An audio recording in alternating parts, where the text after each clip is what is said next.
할머니, 냄새 나니까 빨리 나가세요. 손주 결혼식장을 잡아주겠다고 시골에서 버스 타고 올라온 82살 할머니에게 대한민국에서 가장 비싸다는 5성급 호텔 직원이 던진 첫마디였습니다. 저는 강분옥, 평생 흙을 파고 배추를 키우며 살아온 시골 할머니입니다. 평생 모은 돈이 담긴 보따리는 구두 발끝에 걷어차여 바닥을 굴렀습니다. 하지만 이 호텔이 서 있는 땅의 진짜 주인이 누구인지, 이 자리에서 저를 쓰레기 취급하는 저 젊은 것들은 까맣게 모르고 있었습니다. 건장한 보안요원 3명이 내 양팔을 잡아 끌려는 바로 그 순간, 저는 머릿속에 외우고 있는 전화번호 11자리를 떠올렸습니다. 과연 그 전화 한 통 뒤에 이 호텔의 모든 것이 어떻게 뒤집어졌을까요? 사연 시작 전 구독과 좋아요를 눌러주시면 그곳에 좋은 일들만 가득하시기를 바라겠습니다. 사연 시작합니다. 안녕하세요. 저는 강분옥이라고 합니다. 올해 82살 평생을 흙과 함께 살아온 시골 할머니입니다. 사람들은 저를 보면 그저 장터에서 배추 파는 늙은 할매쯤으로 생각하겠죠. 틀린 말은 아닙니다. 다만 제 삶에는 아무도 모르는 사연이 하나 있습니다. 새벽 4시 낡은 자명종이 찢어질 듯한 소리를 뱉어냈습니다. 놀라서 깬 게 아닙니다. 이미 두 눈은 천장을 향해 멀뚱히 떠 있었습니다. 수십 년째 그래왔습니다. 잠이라는 것이 찾아오지 않는 밤이 대부분이었고, 자명종은 그저 어둠 속에서 꼼짝 않고 버티는 시간의 끝을 알려주는 신호에 불과했습니다. 이불을 걷어내고 몸을 일으키는데 오른쪽 무릎에서 뚝 하고 뼈마디가 부딪히는 소리가 났습니다. 관절염이 오래전부터 무릎을 파먹고 있었습니다. 두 손바닥으로 무릎을 꾹꾹 눌러가며 서너 번 주물렀습니다. 왼쪽 무릎도 사정은 마찬가지였습니다. 허리는 굽은 채 좀처럼 펴지질 않았습니다. 한때는 들판에서 누구보다 빠르게 내달리던 다리였는데 세월이라는 놈은 참 야속하게도 뼈부터 갉아먹더니 살까지 말려버렸습니다. 세면대 앞에 섰습니다. 수돗물로 얼굴을 철벅철벅 씻고 고개를 드니 거울 속에 쭈글쭈글한 주름투성이 얼굴이 비쳤습니다. 82해를 살아온 얼굴이었습니다. 눈 밑은 깊게 패여 그늘이 졌고 입가에서 턱선까지 깊은 골이 파여 있었습니다. 문득 시선이 내 손가락으로 내려갔습니다. 손톱 밑에는 아무리 씻어도 빠지지 않는 시커먼 흙이 박혀 있었습니다. 평생 호미질하고 배추를 뽑고 감자를 캐며 흙과 뒹군 손이었습니다. 곱게 핸드크림 한번 발라본 적 없는 이 거칠고 갈라진 손가락들을 한참 들여다보았습니다. 세수를 마치고 가장 먼저 향한 곳은 안방 벽이었습니다. 벽에는 빛바랜 액자 2개가 나란히 걸려 있었습니다. 사진 속에서 환하게 웃고 있는 아들 내외의 영정이었습니다. 깨끗한 수건을 꺼내 액자 위에 쌓인 먼지를 조심스레 닦아냈습니다. 유리 너머로 아들의 얼굴이 선명하게 드러났습니다. 오늘도 애미가 왔다이. 아들아, 며느리야. 거기서는 밥은 잘 먹고 있는겨. 혼잣말이 입술을 타고 나왔습니다. 대답은 돌아오지 않았습니다. 25년째 같은 인사를 하고 25년째 같은 침묵이 돌아왔습니다. 그래도 이 아침 인사를 빼먹은 날은 단 하루도 없었습니다. 영정 사진을 닦을 때마다 25년 전 그 여름밤이 아무런 예고 없이 머릿속을 덮쳐왔습니다. 하늘에 구멍이 뚫린 것처럼 억수같이 굵은 빗줄기가 쏟아지던 밤이었습니다. 천둥이 지축을 흔들었고 번개가 하늘을 갈기갈기 찢어 놓았습니다. 그 폭우 속에서 전화벨이 울렸습니다. 경찰이었습니다. 수화기 너머로 들린 말은 짧았지만 내 심장을 영영 멈춰버릴 만큼 잔인했습니다. 쓰레빠 바람으로 뛰쳐나갔습니다. 비를 맞는 것도 발이 물웅덩이에 빠지는 것도 느끼지 못했습니다. 옷이 홀딱 젖어 살갗에 달라붙었지만 추운 줄도 몰랐습니다. 병원까지 어떻게 갔는지 기억이 나질 않습니다. 정신을 차렸을 때 저는 영안실 앞에 서 있었습니다. 소독약 냄새가 코를 찔렀습니다. 형광등이 시리도록 하얗게 빛나는 복도였습니다. 간호사가 하얀 천을 들추어 주었습니다. 그 밑에 내 아들이 누워 있었습니다. 바로 옆에 며느리도 나란히 누워 있었습니다. 두 사람의 얼굴은 이미 싸늘하게 식어 있었습니다. 비명을 지르려 했는데 목구멍에서 아무 소리도 나오지 않았습니다. 다리에 힘이 스르르 풀리더니 그대로 차가운 바닥 위에 쓰러졌습니다. 그 뒤의 기억은 안개처럼 흐릿합니다. 장례식장에서 겨우 정신을 추슬렀을 때 내 살배기 핏덩이 지훈이가 영정사진 앞에 쪼그리고 앉아 있었습니다. 아이는 고사리 같은 손으로 내 낡은 옷자락을 꼭 움켜쥐더니 고개를 갸웃거리며 물었습니다. 할머니, 아빠 왜 자? 일어나라고 해. 그 말을 들은 순간 참고 참았던 눈물이 둑이 무너지듯 터졌습니다. 아이를 번쩍 안아 올려 가슴에 꼭 껴안았습니다. 아이의 체온이 내 가슴팍으로 스며들었습니다. 이 작은 온기가 그때의 저를 살렸습니다. 장례를 치르는 동안 친척들이 한쪽 구석에 모여 수군거렸습니다. 저를 향해 고개를 절레절레 흔들며 입을 맞추고 있었습니다. 눈빛에 동정은 없고 귀찮다는 기색만 가득했습니다. 할매 혼자서 어떻게 애를 키워? 고아원에 맡기는 게 서로 편해. 그 말이 귓가에 꽂히는 순간 저는 밥상을 벌떡 일어나 확 엎어버렸습니다. 국그릇이 바닥에 와장창 깨지며 요란한 소리를 냈습니다. 장례식장이 쥐 죽은 듯 조용해졌습니다. 내 살 위에 살이요. 뼈 위에 뼈인 내 핏줄을 남의 손에 맡기라고? 이 강분옥이 숨이 붙어 있는 한 이 아이는 내가 키운다. 다시 한번 그따위 소리하는 놈이 있으면 내가 그 입을 찢어버릴 거요. 목이 찢어져라 내뱉은 그 말은 맹세였습니다. 그날부터 분옥이라는 여자의 삶은 완전히 사라졌습니다. 저는 오직 지훈이의 할미이자 이 아이를 세상 끝까지 지켜낼 철인 같은 가장으로 다시 태어났습니다. 그때부터 시작된 고생은 말로 다 옮기지 못합니다. 동네 골목골목을 돌아다니며 폐지를 주었습니다. 남들이 한 바퀴 돌 때 저는 세 바퀴를 돌았습니다. 손수레가 넘어질 만큼 폐지를 쌓아 올리고 무게에 짓눌려 종아리 힘줄이 끊어질 것 같아도 이를 악물었습니다. 한겨울에는 손가락이 갈라져 폐지 위에 핏자국이 묻었습니다. 새벽 시장 바닥에서 남들이 버리고 간 시래기를 주워다 깨끗이 다듬어 팔았습니다. 해가 뜨기 전에 나가 해가 지고 나서야 돌아오는 날이 끝없이 이어졌습니다. 지훈이 유치원 소풍을 가는 날이었습니다. 다른 아이들 엄마는 알록달록 예쁜 김밥을 도시락에 꽉꽉 채워보냈습니다.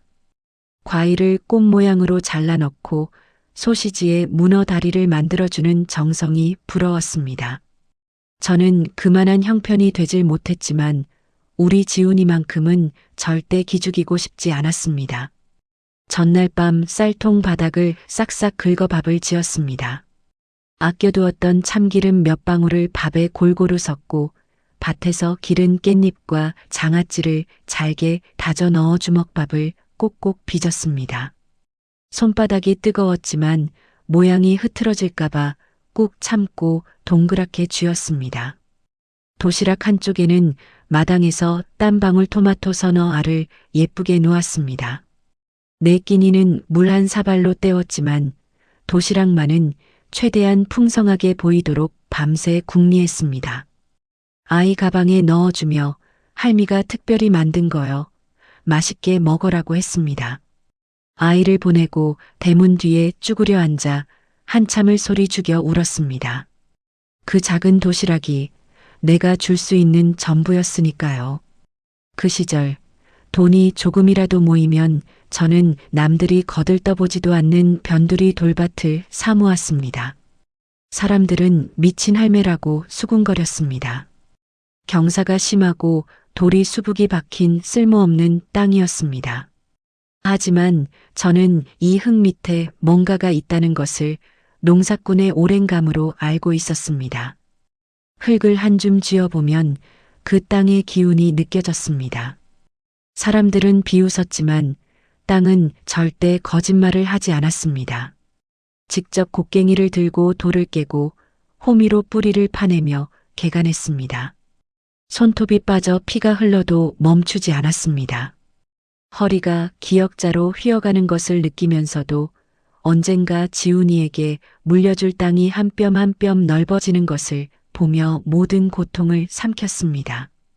그러던 어느 날 상상조차 못한 일이 벌어졌습니다. 그 아무도 안 쳐다보던 돌밭이 대규모 신도시 핵심 상업부지로 선정된 것입니다. 천문학적인 보상금이 쏟아져 들어왔고 최고의 알짜배기 땅에 대한 소유권이 온전히 내 것으로 확정되었습니다. 뼈가 부서져라 흙을 파고 땀을 쏟은 그 세월이 기적으로 돌아온 순간이었습니다. 하지만 기쁨보다 두려움이 먼저 찾아왔습니다. 이 어마어마한 돈의 무게에 짓눌려 지훈이가 흔들릴까봐 무서웠습니다. 세상에 공짜로 굴러온 돈치고 사람을 망치지 않은 돈은 없다는 걸 저는 평생 흙 속에서 배웠습니다. 그래서 철저히 비밀에 붙였습니다. 돈이 생긴 뒤에도 여전히 낡은 몸빼 바지를 입고 밀짚 모자를 쓰고 새벽이면 밭으로 나갔습니다. 그 돈으로 영농조합을 세웠습니다. 믿을 수 있는 사람 서너 명만 추려 조용히 일을 벌였습니다. 수천억 대의 자산을 운용하는 거대한 조직이었지만 바깥에서 보기에 저는 그저 흙을 만지는 시골 할머니일 뿐이었습니다. 그게 바로 지금의 저입니다. 오늘도 5일장 난전에 자리를 깔고 앉아 직접 기른 배추와 물을 팝니다. 옆자리 할머니들과 막걸리 한 잔 나누며 웃고 단골 아주머니에게 파한 단을 덤으로 얹어주기도 합니다. 앞에 쪼그려 앉은 할매가 수천억 원어치 땅의 주인이라는 사실을 이 장터의 그 누구도 알지 못합니다. 저는 그게 좋습니다. 흙냄새가 배어있는 이 몸빼 바지가 명품 옷보다 따뜻하고 편합니다. 이 거칠고 갈라진 손이 세상 어떤 보석 반지보다 빛납니다. 이것이 지훈이를 키워낸 손이고 이것이 강분옥의 25년이니까요. 그날 저녁이었습니다. 5일장을 마치고 돌아와 부엌에서 된장찌개를 끓이고 있는데 대문 쪽에서 익숙한 발자국 소리가 들려왔습니다. 규칙적이고 힘찬 걸음이었습니다. 이 세상에서 가장 반가운 발소리였습니다. 할머니, 나왔어. 지훈이가 현관문을 열고 들어섰습니다. 29살, 이제 어엿한 수의사가 된 내 손주였습니다. 4살배기 때 내 옷자락을 붙잡고 울던 그 꼬마가 어느새 저보다 머리 하나가 더 큰 늠름한 청년으로 자라 있었습니다.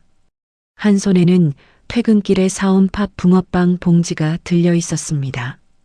이 녀석은 내가 팥 붕어빵을 좋아한다는 걸 어려서부터 기억하고 겨울이 아니어도 파는 곳만 보이면 꼭 사왔습니다. 그게 참 기특하고 고마웠습니다. 밥상을 차려놓고 마주 앉았습니다. 지훈이는 된장찌개를 한 숟갈 크게 떠서 입에 넣더니 역시 할머니 된장찌개가 세상에서 제일이야라며 엄지를 치켜 세웠습니다. 저는 괜히 뿌듯해져서 더 먹어 많이 끓여놨어라며 국자를 들었습니다. 그런데 지훈이가 갑자기 숟가락을 내려놓았습니다. 헛기침을 서너 번 했습니다. 귀 뒤가 빨갛게 달아오르는 게 보였습니다. 이 아이가 긴장할 때 나오는 버릇이었습니다. 어릴 때 유리컵을 깨뜨리고 고백할 때도 중학교 시험을 망쳤다고 털어놓을 때도 저 귀부터 빨개졌습니다. 무슨 사고를 쳤나 싶어 가슴이 덜컥 내려앉았습니다. 할머니, 저 드릴 말씀이 있어요. 지훈이가 주머니에서 무언가를 꺼냈습니다. 낡은 반지 케이스였습니다. 뚜껑을 열자 작지만 반짝이는 반지 하나가 놓여 있었습니다. 수의사 월급을 꼬박꼬박 모아 산 것이 분명했습니다. 그리고 그 옆에 사진 한 장을 조심스럽게 내밀었습니다. 사진 속에는 웃는 눈이 참하고 인상이 선한 젊은 여자가 있었습니다. 할머니, 저 장가갑니다. 이 사람이 수진이에요. 숟가락이 손에서 떨어져 밥상 위에 쨍그랑 부딪혔습니다. 멍하니 사진을 들여다보았습니다. 입술이 파르르 떨렸습니다. 코끝이 시큰해지더니 목 안쪽이 뜨거워졌습니다. 눈시울이 걷잡을 수 없이 붉어졌습니다. 참으려 했는데 소용없었습니다.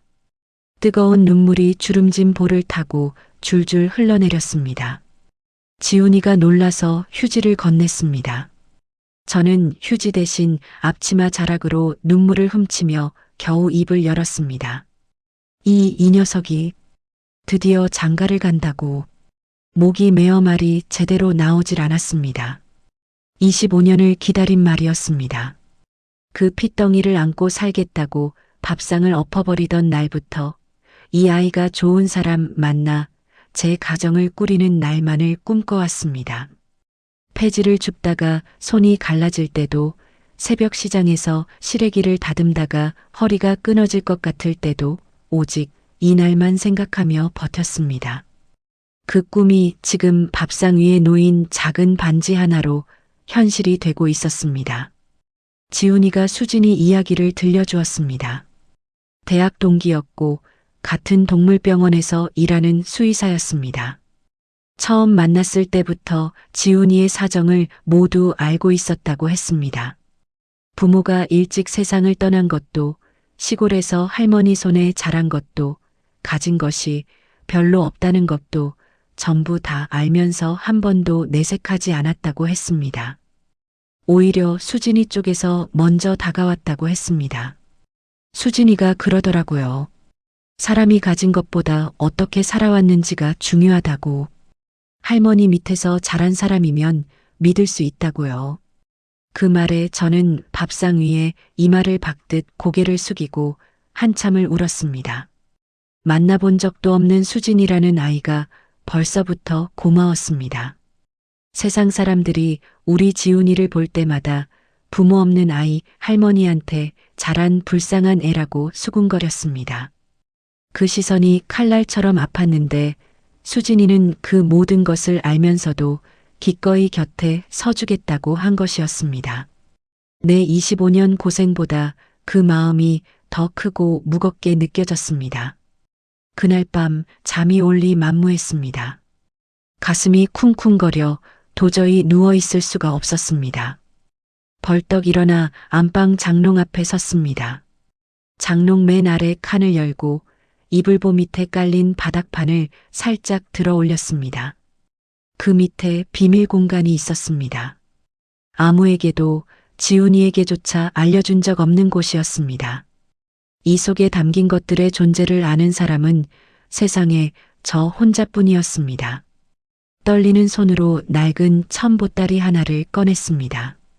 보따리를 감싼 천은 세월의 발에 누렇게 변해 있었습니다.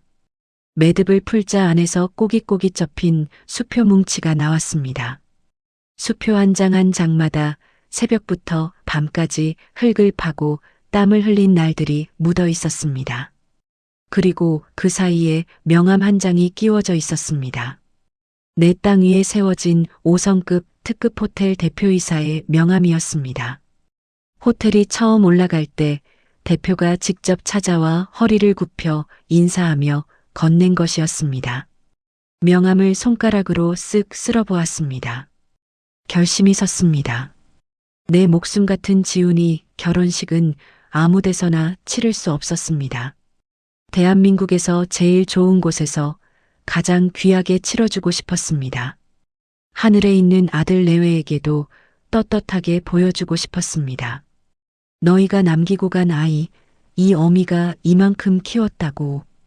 이제 제 짝을 만나 둥지를 튼다고. 이 할미가 평생 숨겨온 모든 것을 걸어서라도 지훈이의 새 출발만큼은 세상에서 가장 빛나게 만들어주겠다고 다짐했습니다. 다음 날 새벽 평소처럼 밭으로 나갔습니다. 배추밭 사이를 돌며 벌레를 잡고 잡초를 뽑고 물을 주었습니다. 이슬에 젖은 배추 잎사귀가 새벽빛에 초록초록 빛났습니다. 서울에 갈 채비를 해야 했지만 밭일을 걸으면 하루가 비는 것 같아 손이 저절로 움직였습니다. 흙을 만지면 마음이 편해지는 것도 있었습니다. 벌레 하나 잡을 때마다, 잡초 한 포기 뽑을 때마다 어젯밤부터 쿵쿵거리던 가슴이 조금씩 차분해졌습니다. 밭일을 마치고 돌아와 거울 앞에 섰습니다. 비단옷이라도 한 벌 사입고 갈까 잠깐 고민했습니다. 서울 한복판 최고급 호텔에 이 행색으로 들어서면 사람들이 어떻게 볼까 하는 생각이 스쳤습니다. 옷장을 열었지만 들어있는 건 몸빼 바지 3벌과 누렇게 바랜면 적삼뿐이었습니다. 거울 속의 내 모습을 한참 들여다보다가 옷장을 도로 닫았습니다. 평생 땀 흘려 입어온 이 몸빼 바지가 내 삶의 가장 빛나는 훈장이었습니다. 남보기의 초라해도 이대로가 분홍이었습니다. 밀짚 모자를 눌러 쓰고 고개를 끄덕였습니다. 몸빼 바지에는 주머니가 없었습니다. 평소 밭일할 때 허리춤에 꽂아 다니던 구형 폴더폰을 꺼내보니 어제 저녁 밭에 두었다가 충전을 깜빡한 탓에 화면이 까맣게 꺼져 있었습니다. 에이 참 하고 혀를 찼지만 어쩔 수 없었습니다. 방전된 폴더폰과 꼬깃꼬깃한 지갑을 보따리 틈새에 대충 쑤셔 넣었습니다. 보따리 매듭을 단단히 2번 묶고 품에 꼭 안았습니다. 정류장으로 걸어가는데 마을 이장님과 마주쳤습니다. 이장님이 밀짚 모자 아래로 비치는 제 한박 웃음을 보고 신기한 듯 걸음을 멈추며 물었습니다. 분옥할매, 오늘은 장날도 아닌데 어디 좋은 데 가시나 봐? 우리 똥강아지 장가 보낼 예식장 보러 간다이. 동네가 떠나가라 큰 소리로 웃었습니다. 말하는 제 입가가 귀까지 찢어질 듯 벌어졌습니다. 이장님도 덩달아 환하게 웃으며 아이고 큰 경사 났네. 잘 다녀오시오 하고 손을 흔들었습니다. 덜컹거리는 시외버스에 올라탔습니다. 맨 뒷자리에 앉아 보따리를 무릎 위에 올려놓았습니다. 창밖으로 논밭이 스쳐 지나가고 점점 높은 건물들이 나타나기 시작했습니다. 서울로 갈수록 풍경은 눈부시게 변해갔습니다. 유리로 된 빌딩들이 햇빛을 받아 번쩍거렸습니다. 저는 창에 이마를 기대고 그 풍경을 회한 어린 눈으로 오래 바라보았습니다. 25년 전 폐지실은 손수레를 끌며 걸었던 이 길이 지금은 깨끗한 아스팔트 위로 버스가 매끄럽게 달리고 있었습니다. 세상은 많이 변했지만 이 가슴 속에 품은 마음만은 그때나 지금이나 한결같았습니다. 2시간쯤 지났을까요? 마침내 도착했습니다. 버스에서 내려 고개를 들었을 때 구름을 찌를 듯한 엄청난 건물이 눈앞에 솟아 있었습니다. 내 땅 위에 세워진 5성급 특급 호텔이었습니다. 정문 앞에는 검은 외제 승용차들이 줄지어 서 있었고 정장 차림의 사람들이 분주하게 드나들고 있었습니다. 도어맨이 하얀 장갑을 끼고 차 문을 열어주는 모습이 마치 영화 속 장면 같았습니다. 저 같은 차림의 사람은 아무도 보이지 않았습니다. 한참을 올려다보았습니다. 저 거대한 건물이 서 있는 바로 이 자리에서 옛날에 저는 호미를 쥐고 자갈을 파냈습니다. 등에서 땀이 비 오듯 흘러내리던 그때의 짙은 흙냄새가 코끝에 아른거렸습니다. 돌멩이를 골라내다 손톱이 깨지고 무릎이 까져도 이 땅만은 놓지 않았습니다. 같은 땅이었습니다. 그때도 지금도 이 땅은 내 것이었습니다. 보따리를 한 번 더 꽉 끌어안았습니다. 품속에서 보따리의 묵직한 무게가 심장 위로 전해졌습니다. 안에 든 수표 뭉치가 바스락거리는 소리가 났습니다. 25년의 무게였습니다. 지우나 할미가 우리 가족의 이 길고 긴 사연을 오늘 가장 아름답게 맺어줄게. 속으로 뜨겁게 다짐하고 거친 손으로 화려한 유리 회전문을 밀었습니다. 차가운 에어컨 바람이 훅 밀려나왔습니다. 이 몸빼 바지 차림의 시골 할머니가 대한민국에서 가장 비싼 호텔 로비로 첫 발을 내디뎠습니다. 눈이 멀 것 같았습니다. 천장에서 쏟아져 내리는 빛이 수백 개의 크리스탈 조각에 부딪혀 사방으로 흩어졌습니다. 샹들리에라는 것을 난생 처음 봤습니다. 밤하늘의 별을 통째로 따다가 매달아 놓은 것 같았습니다. 바닥은 거울처럼 반질반질한 대리석이었습니다. 너무 깨끗해서 내 얼굴이 발밑에 비칠 정도였습니다. 로비 곳곳에 놓인 소파와 탁자는 하나같이 윤기가 흘렀고 그 위에 앉아있는 사람들도 하나같이 반들반들했습니다. 어디선가 은은하고 달콤한 냄새가 코를 간지렸습니다. 꽃인지 향수인지 모를 그 향이 공기 속에 촘촘히 깔려 있었습니다. 우리 시골 장터의 구수한 된장 냄새와는 완전히 다른 세계의 냄새였습니다. 한 걸음 내디딘 순간 내 낡은 고무신 바닥이 대리석 위에서 끼익하고 소리를 냈습니다. 주변의 시선이 일제히 쏠리는 느낌이 들었습니다. 걸음을 멈추고 뒤를 돌아보니 번쩍이는 바닥 위에 고무신 자국이 시커멓게 찍혀 있었습니다. 나도 모르게 발끝으로 그 자국을 쓱쓱 문질렀습니다. 지워지지 않았습니다. 괜히 주변 눈치가 보여 어깨가 움츠러들었습니다. 82해를 살면서 남의 눈치 본 적 손에 꼽을 만큼 적었는데 이 번쩍이는 바닥 앞에서는 괜히 주눅이 들었습니다. 그때 로비 한가운데 서 있는 거대한 소나무 분재가 눈에 들어왔습니다. 사람 키보다 훨씬 큰 소나무가 널찍한 도자기 화분에 뿌리를 내리고 가지를 우아하게 뻗어 올리고 있었습니다. 수천만 원은 좋게 넘을 것 같은 분재였습니다. 저는 그것을 보자마자 반가운 마음에 저도 모르게 성큼성큼 다가갔습니다. 가까이서 보니 더 확실했습니다. 줄기의 껍질 무늬, 살짝 비틀린 가지 방향, 잎의 빛깔까지 이 소나무를 저는 알고 있었습니다. 아이고, 우리 농장에서 처음 차에 실려올 때보다 훨씬 튼튼하게 잘 컸네. 장하다, 장해.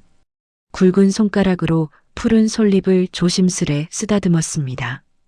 마치 오랜만에 만난 친구의 등을 토닥이듯이 말입니다. 잎에 붙은 먼지를 후 불어주고 살짝 마른 가지 하나를 손끝으로 매만져 주었습니다. 우리 조합 농장에서 몇 년을 정성껏 키워 이 호텔에 납품한 소나무였습니다. 이 로비의 조경수며 식당의 식자재며 대부분이 내 영농조합에서 나간 것이었습니다. 물론 그 사실을 아는 사람은 이 호텔에서 손에 꼽았습니다.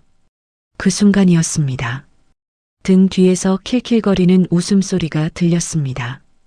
고개를 돌리니 머리부터 발끝까지 명품으로 온몸을 치장한 중년 여자 서너시 소파에 앉아 저를 위아래로 훑어보고 있었습니다.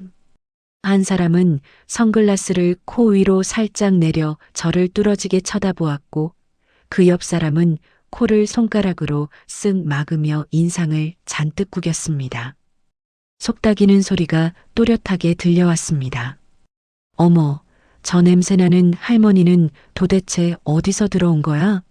보안요원은 뭐 하는 거래? 비수가 귀를 파고들었습니다. 가슴 한쪽이 뜨끔 쏘이며 저리는 느낌이 왔습니다. 냄새라니. 나는 남에게 냄새 소리를 들을 만큼 더러운 적이 없었습니다.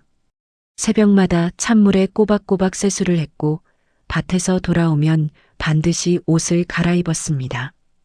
다만 수십 년간 흙을 만진 손에서 흙냄새가 나는 것까지는 어찌할 도리가 없었을 뿐입니다. 그것은 부끄러움이 아니라 내 삶의 냄새였습니다. 한순간 어깨가 더 움츠러들려 했습니다. 하지만 곧바로 머릿속에 지훈이 얼굴이 떠올랐습니다. 오늘 이 자리에 온 이유가 선명하게 되살아났습니다. 나는 남의 눈치를 보러 온 것이 아니었습니다. 내 귀한 손주의 결혼식장을 잡으러 온 할미였습니다. 그 사실 하나로 충분했습니다. 구부러졌던 허리를 꼿꼿하게 폈습니다. 턱을 들었습니다. 밀짚 모자 아래로 가을 하늘처럼 맑은 두 눈이 빛났습니다. 소나무 분재를 쓸어주던 이 손이 저 사모님들이 한평생 만져보지도 못할 땅의 진짜 주인의 손이라는 것을 그들은 까맣게 모르고 있었습니다. 말끔한 정장에 넥타이를 맨 젊은 호텔 직원 하나가 당황한 표정으로 다가왔습니다. 내 몸빼 바지와 품에 안은 보따리를 번갈아 보며 어디서부터 말을 꺼내야 할지 모르겠다는 얼굴이었습니다. 아마 로비에 들어선 순간부터 저를 지켜보고 있었던 모양입니다. 저는 가장 환하고 사람 좋은 미소를 지으며 먼저 입을 열었습니다. 총각, 여기 웨딩홀 예약하는 데가 어디요? 직원의 눈이 동그래졌습니다. 웨딩홀이라는 단어가 내 입에서 나올 거라고는 상상도 못했다는 표정이었습니다. 제 흙 묻은 고무신과 보따리를 한 번 더 훑어보더니 입을 열었다 닫았다를 두어 번 반복했습니다. 저는 기다려 주었습니다.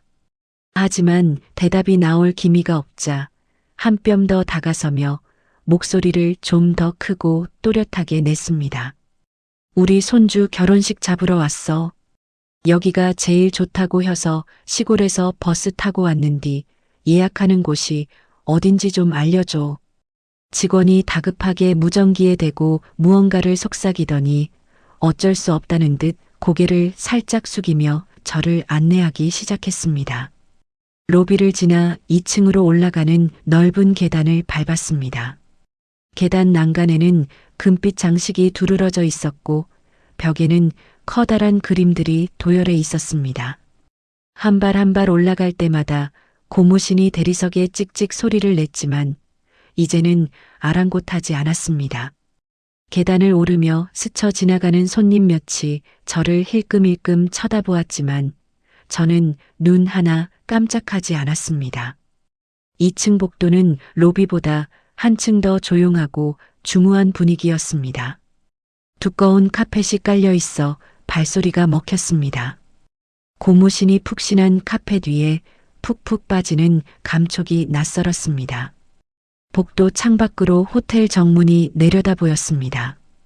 검은 세단 수십 대가 일렬로 줄지어 서 있었고 정장 차림의 경호원들이 차 주변을 서성이고 있었습니다.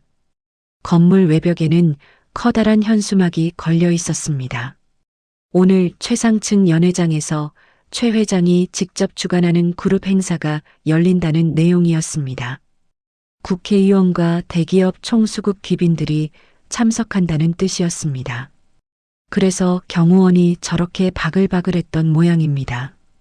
그 현수막을 한번 흘끗 보았지만 제게는 별 감흥이 없었습니다.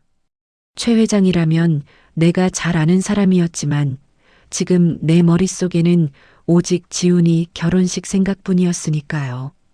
복도 끝에 다다르자 직원이 멈춰서며 한쪽 문을 가리켰습니다.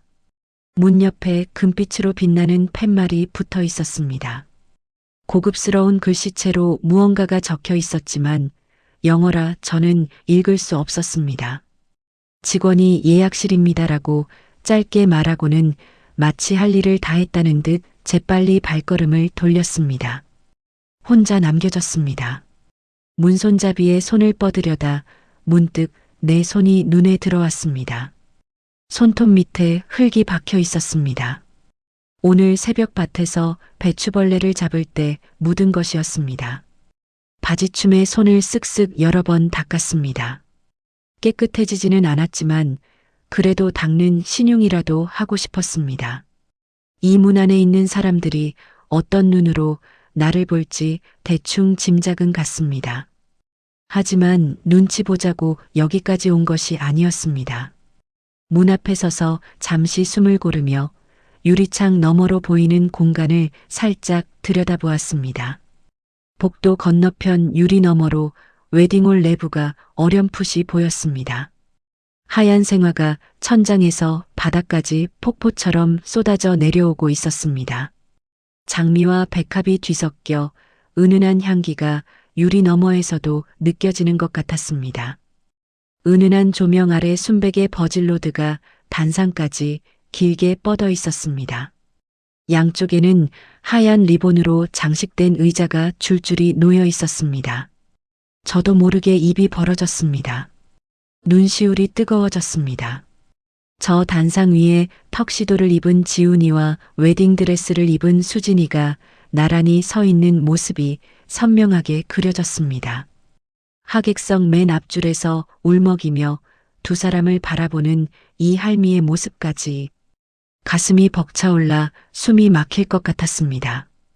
폐에 공기를 가득 채우듯 크게 심호흡을 했습니다. 코끝으로 차갑고 깨끗한 공기가 들어왔습니다. 내뱉었습니다. 한 번 더 들이마셨습니다. 심장이 제 박자를 찾아갔습니다. 손에 힘을 주고 예약실의 묵직한 문을 벌컥 열었습니다. 안에 두 사람이 있었습니다. 넓은 데스크 뒤에 앉아 다리를 꼬고 커피잔을 기울이고 있던 남자가 고개를 돌렸습니다. 날카롭게 빗어넘긴 머리칼에 빈틈없이 다린 양복, 손목에는 번쩍이는 시계가 감겨 있었습니다. 예약실장 태경이었습니다. 38살 남짓으로 보이는 그의 눈매는 매서웠고 입꼬리는 저절로 내려가 있는 인상이었습니다. 그 옆 보조 데스크에 앉아있던 젊은 여자 민지도 고개를 들었습니다. 28살쯤 되어 보이는 민지의 입술은 새빨간 립스틱으로 칠해져 있었고 손톱에도 알록달록한 색이 칠해져 있었습니다. 흙이 박힌 내 손톱과는 완전히 다른 손이었습니다. 두 사람의 시선이 동시에 내 몸빼 바지와 밀짚 모자, 그리고 품에 안긴 낡은 보따리 위에 꽂혔습니다. 커피잔을 든 태경의 손이 공중에서 멈추었습니다. 민지의 눈이 동그래지더니 입꼬리가 한쪽으로 비틀어졌습니다. 예약실 안은 숨이 막힐 만큼 차갑고 고요했습니다. 바깥 로비의 웅성거림이 문 하나 사이에 완전히 차단되어 있었습니다. 두꺼운 커튼이 드리워진 창문, 무거운 원목 테이블, 벽에 걸린 웨딩 사진들. 모든 것이 이곳은 당신 같은 사람이 올 곳이 아닙니다라고 말하는 것 같았습니다. 하지만 저는 물러서지 않았습니다. 보따리를 품에 더 단단히 끌어안고 문턱을 넘어 예약실 안으로 당당히 한 발을 내디뎠습니다.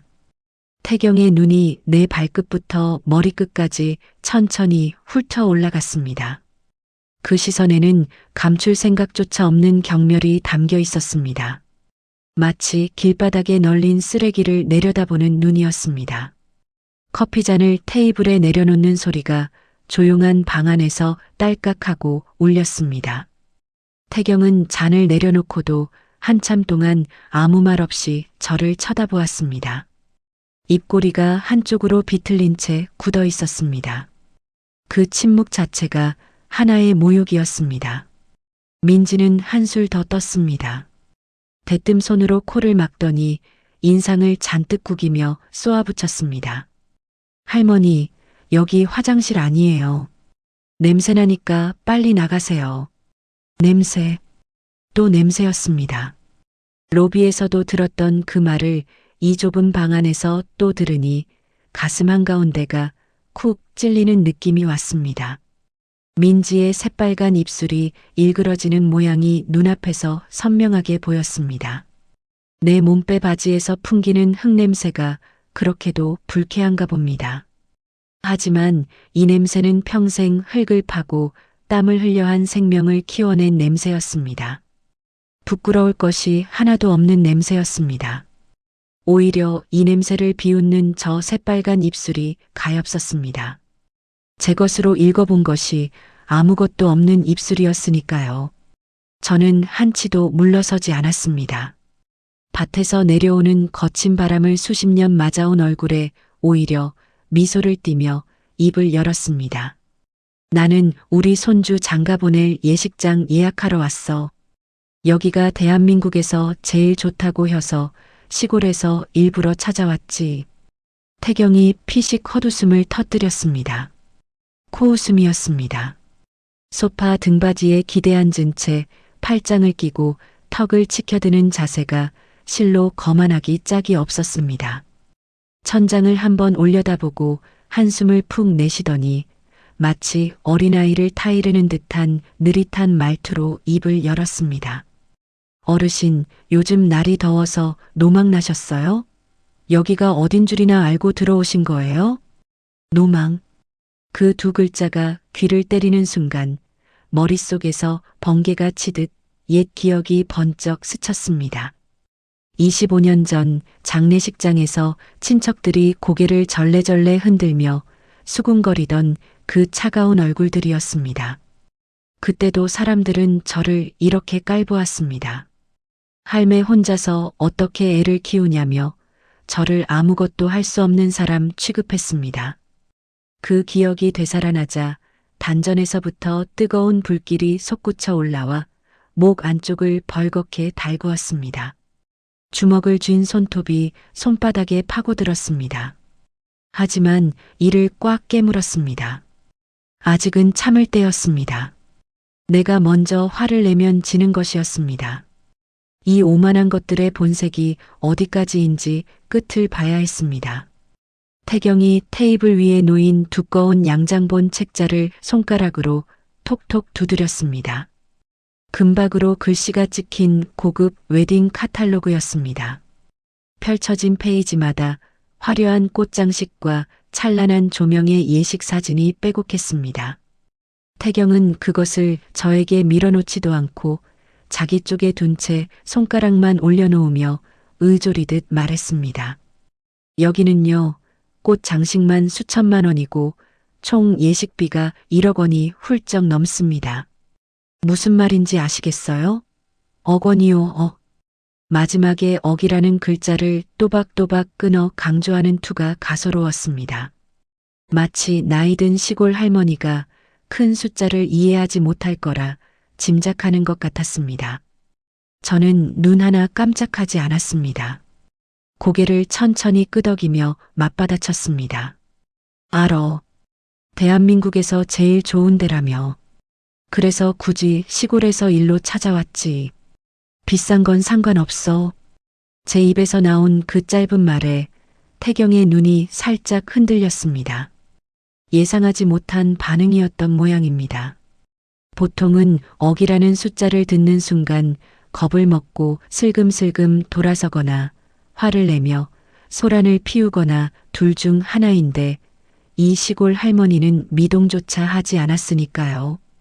태경의 눈동자가 잠깐 불안하게 흔들리는 것을 저는 놓치지 않았습니다.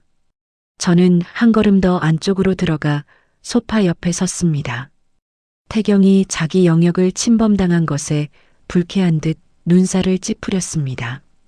저는 개의치 않고 카탈로그를 턱짓으로 가리켰습니다. 그 책자 좀 보여줘.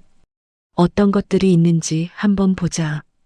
태경은 카탈로그 위에 손바닥을 탁 올려놓으며 덮어버렸습니다. 보여줄 생각이 없다는 뜻이었습니다. 이 사람에게 나는 손님이 아니라 침입자였습니다.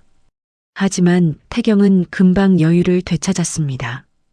이 할매가 허세를 부린다고 판단한 모양이었습니다. 턱을 다시 치켜들며 민지 쪽을 돌아보았습니다. 그 눈빛을 읽은 민지가 한 발짝 앞으로 나섰습니다. 어르신, 솔직히 말씀드릴게요. 폐지 주어서 버시는 돈으로는 여기 카펫 한 장 밟기도 힘들어요. 저기 동네 마을회관이나 알아보시는 게 나으실 거예요. 폐지라니. 이 아이가 내 직업을 제 맘대로 단정 지어버렸습니다. 물론 틀린 말은 아니었습니다. 나는 진짜 폐지를 주운 적이 있었습니다. 그것도 수십 년을. 한겨울에 손가락이 갈라져 폐지 위에 핏자국을 남기면서도 멈추지 않았습니다. 여름에는 악취가 나는 쓰레기 더미 사이를 뒤지기도 했습니다. 그 모든 것이 지훈이를 키우기 위해서였습니다. 하지만 그 손으로 일군 것이 무엇인지를, 그 폐지를 줍던 할머니가 지금 어떤 자리에 앉아 있는지를 이 아이는 까맣게 모르고 있었습니다. 마을회관이라는 말에서 경멸의 끝이 느껴졌습니다. 분노가 치밀었지만 얼굴에 드러내지 않았습니다. 이 속물들의 바닥을 더 봐야 했습니다. 태경이 손목시계를 신경질적으로 들여다보았습니다. 시계를 볼 때 소매를 확 걷어 올려 일부러 번쩍이는 시계줄을 드러내는 것이 눈에 거슬렸습니다. 비싼 시계를 차고 있다는 것을 과시하고 싶은 모양이었습니다. 태경은 자리에서 벌떡 일어나며 목소리를 한 톤 올렸습니다. 곧 우리 최상급 고객분이 오실 시간입니다. 어르신이 여기 계시면 그분들 기분이 상하거든요. 영업 방해로 경찰 부르기 전에 좋은 말 할 때 나가세요. 경찰이라는 말까지 나왔습니다. 예식장 예약하러 온 사람에게 경찰을 부르겠다니 이것은 협박이었습니다. 태경의 눈에는 이 시골 할머니가 손님이 아니라 쫓아내야 할 민폐였던 것입니다. 옷차림으로, 냄새로, 나이로 사람의 가치를 제 맘대로 깎아내리는 이 인간의 밑바닥이 점점 드러나고 있었습니다. 민지도 태경의 말에 용기를 얻었는지 팔짱을 끼고 저를 내려다보며 고개를 끄덕이고 있었습니다. 한통속이었습니다. 한순간 가슴속에서 뜨거운 것이 벅 치밀어 올랐습니다. 내 입안에서 말 한마디가 꿈틀거렸습니다. 이 호텔이 서 있는 땅의 진짜 주인이 누구인지, 이 호텔에 매년 수백억 원어치 식자재를 대는 사람이 누구인지, 조금 전 로비에서 쓰다듬어준 소나무 분재가 어디서 온 것인지 지금 당장 뱉어버리고 싶었습니다. 혀끝까지 올라온 그 말이 이 사이로 튀어나오려 했습니다. 하지만 꾹 삼켰습니다.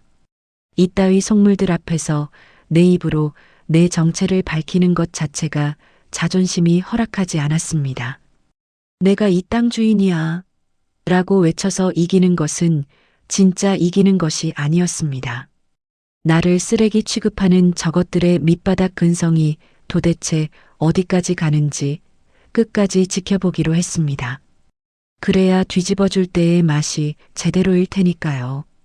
속으로 이를 갈면서도 입가에는 의연한 미소를 지었습니다.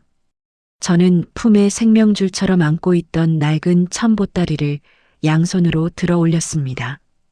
그리고 예약실 한가운데 놓인 대리석 테이블 위에 툭 소리가 나도록 내려놓았습니다. 안에 든 수표 뭉치의 무게가 테이블 위에서 둔탁하게 울렸습니다. 태경의 카탈로그 바로 옆이었습니다. 돈은 여깄어. 잔말 말고 당장 예약 장부 가져와. 목소리가 변해 있었습니다. 장터에서 배추를 파는 할머니의 목소리가 아니었습니다. 수백 명의 조합원을 호령하는 회장의 목소리였습니다. 낮고 묵직하되 단 한치의 흔들림도 없는 그 어조에 방한 공기가 한순간 싸늘하게 얼어붙었습니다. 민지가 움찔하며 반사적으로 뒤로 한 걸음 물러났습니다. 태경의 얼굴이 일그러졌습니다. 불그락푸르락 변하는 것이 뚜렷하게 보였습니다. 시골 할머니에게 기가 눌리는 자신이 모욕적이었던 모양입니다. 자기보다 나이 많은 시골 할매한테 당하고 있다는 사실이 이 사람의 알량한 자존심을 찢어놓고 있었습니다. 목에 힘을 주고 넥타이 매듭을 거칠게 잡아당기며 풀어헤쳤습니다. 턱이 잔뜩 치켜 올라가 있었고 관자놀이에 핏줄이 붉어졌습니다. 이 사람의 자존심이 방금 산산조각이 났구나 하는 것이 한눈에 읽혔습니다. 태경은 테이블 위의 보따리를 향해 삿대질을 하며 한 발짝 성큼 다가왔습니다. 삿대질하는 손끝이 부들부들 떨리고 있었습니다. 이마의 핏줄이 더 굵어졌고 숨소리가 거칠어졌습니다. 당장이라도 손이 나갈 것 같은 험악한 기세였습니다. 민지가 놀라 실장님하고 작게 불렀지만 태경의 귀에는 들리지 않는 것 같았습니다. 이성의 끈이 한 올 한 올 끊어지고 있는 얼굴이었습니다. 저는 눈을 피하지 않았습니다. 삿대질하는 태경의 손가락 끝을 정면으로 바라보며 꿈쩍도 하지 않았습니다. 82에 살아오면서 이보다 더한 고비를 수도 없이 넘겼습니다. 영안실에서 아들의 차가운 얼굴을 마주했던 그날 밤에 비하면 이 정도는 아무것도 아니었습니다. 한겨울 새벽에 폐지실은 손수레를 끌며 언덕을 올라가던 그 고개에 비하면 이것들의 삿대질 따위는 산들바람이었습니다. 내 두 눈은 흔들림 없이 태경을 똑바로 쏘아보고 있었습니다. 이 싸움은 이제부터가 시작이었습니다. 태경이 한 발짝 더 다가왔습니다. 제 코앞이었습니다. 풀어헤친 넥타이가 가슴 위에서 흔들거렸고 벌겋게 달아오른 얼굴에 핏줄이 울퉁불퉁 솟아 있었습니다. 태경은 바닥이 울리도록 고함을 질렀습니다. 할망구, 지금 대한민국 최고 호텔을 상대로 장난하자는 겁니까? 그 고함에 벽에 걸린 웨딩 사진 액자가 미세하게 떨렸습니다. 민지가 제자리에서 움찔하며 어깨를 웅크렸습니다. 침이 튀었습니다. 태경의 입에서 나온 침방울이 제 밀짚 모자, 챙 위에 떨어지는 것이 느껴졌습니다. 하지만 저는 눈 하나 깜짝하지 않았습니다. 평생 천둥이 치는 밤에도 지훈이 곁을 지키며 버텨온 사람이었습니다. 폭우가 쏟아지는 밤 영안실까지 맨발로 달려가 본 사람이었습니다. 젊은 놈의 고함 따위에 흔들릴 강분옥이 아니었습니다. 얼음장처럼 차가운 눈빛으로 태경을 똑바로 쏘아보며 입을 열었습니다. 목소리는 낮았지만 방 안구석구석까지 또렷하게 울렸습니다. 내 귀한 손주 예식장 잡으러 온 할미가 내 눈에는 지금 장난치는 걸로 보여? 태경이 입을 벌렸다 닫았습니다. 제 기세에 순간적으로 말문이 막힌 것이 역력했습니다. 시골 할머니한테서 나올 줄 몰랐던 단단한 말투에 잠깐 뒤통수를 맞은 표정이었습니다. 하지만 곧 이를 악물더니 고개를 확 돌려 민지를 향해 외쳤습니다. 뭘 멍하니 서 있어. 당장 보안팀 불러. 민지가 허둥지둥 데스크로 달려갔습니다.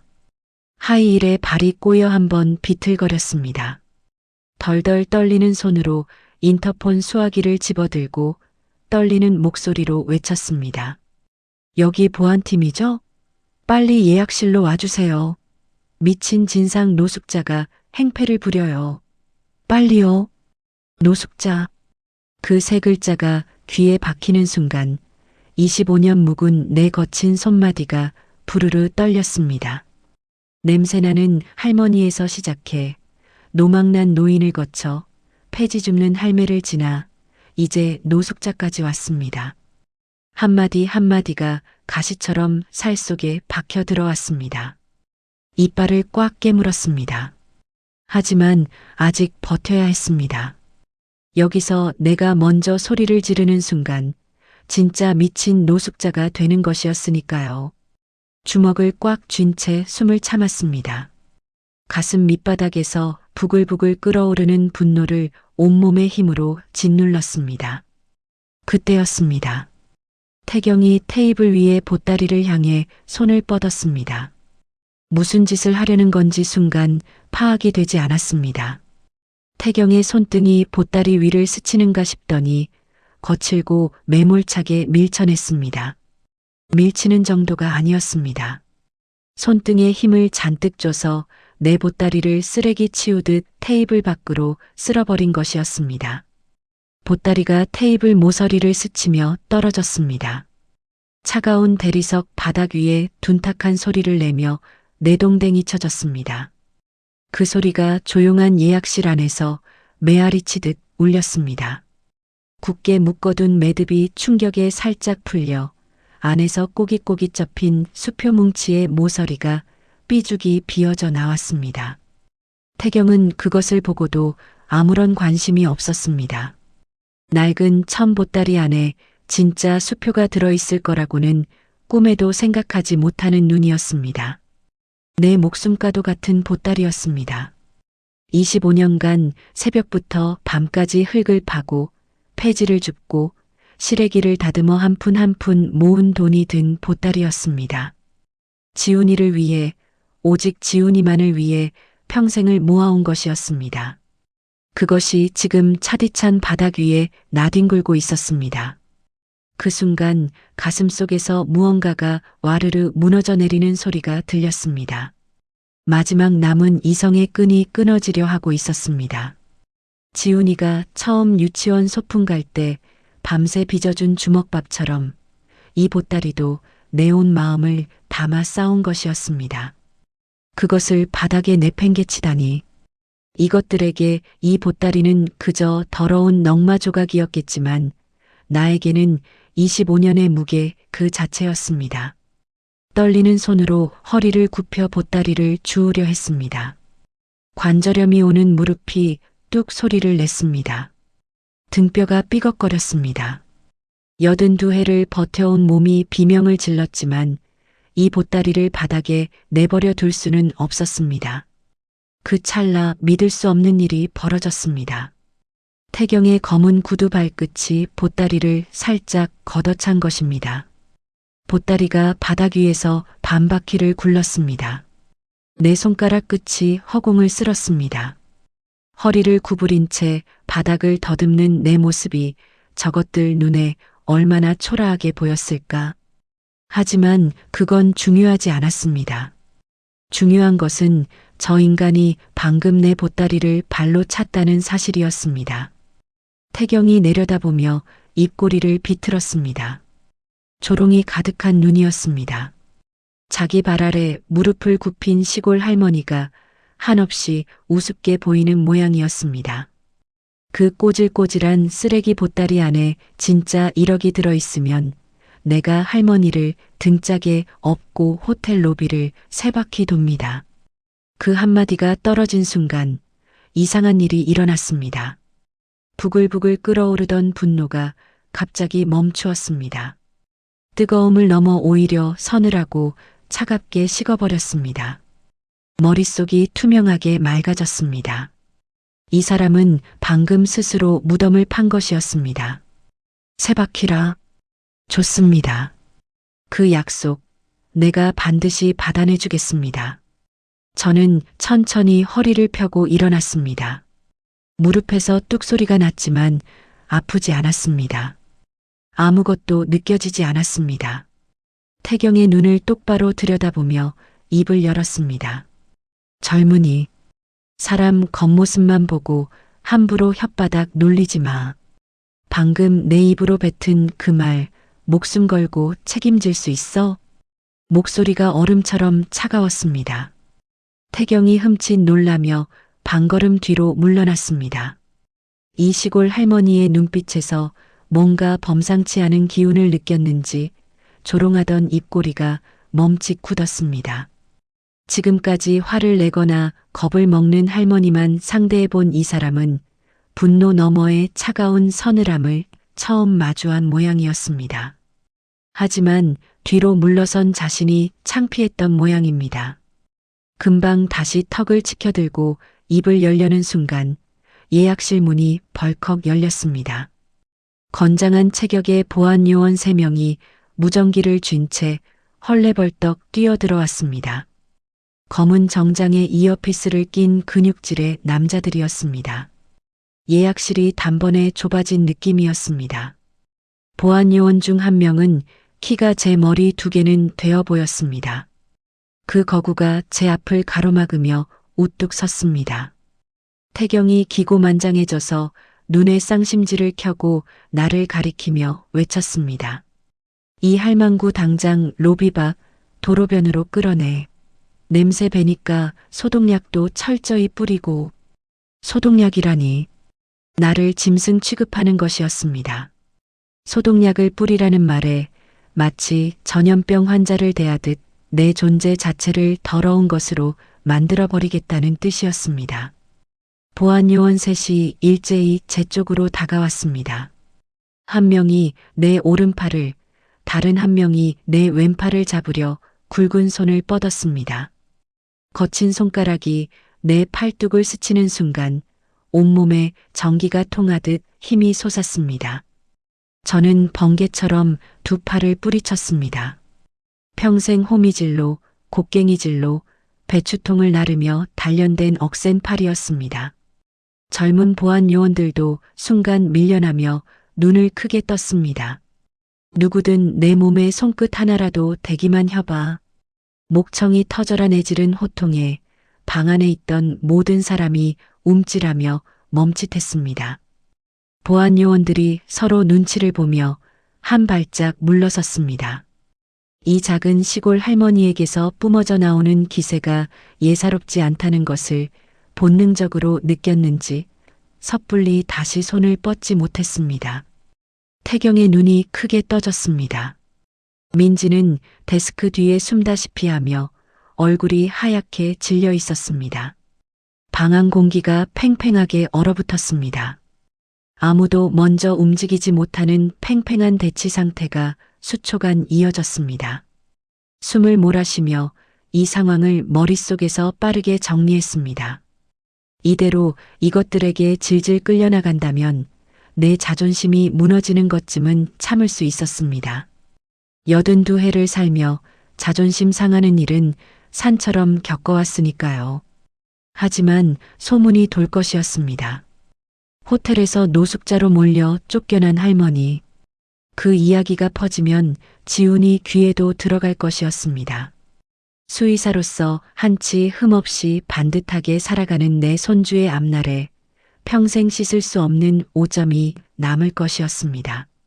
할머니가 호텔에서 쫓겨났다는 수치를 지훈이에게 안겨줄 수는 없었습니다. 내가 평생 숨겨온 비밀이 이런 식으로 드러나게 놔둘 수는 더더욱 없었습니다. 그것만은 절대로 허락할 수 없었습니다.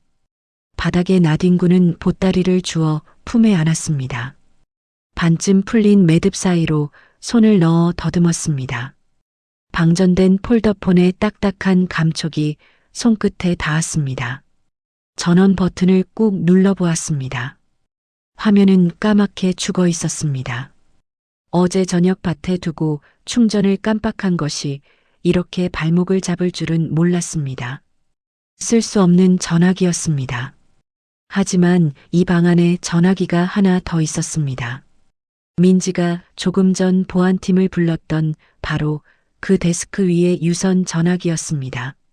검은색 수화기가 거치대 위에 올려져 있는 것이 눈에 들어왔습니다.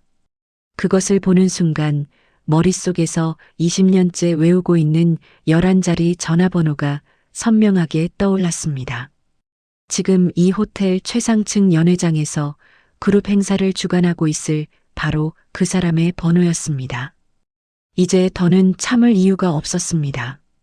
장터의 소탈한 할머니 강분옥이 아니라 수천억대 영농조합의 회장 강분옥이 직접 나설 때였습니다.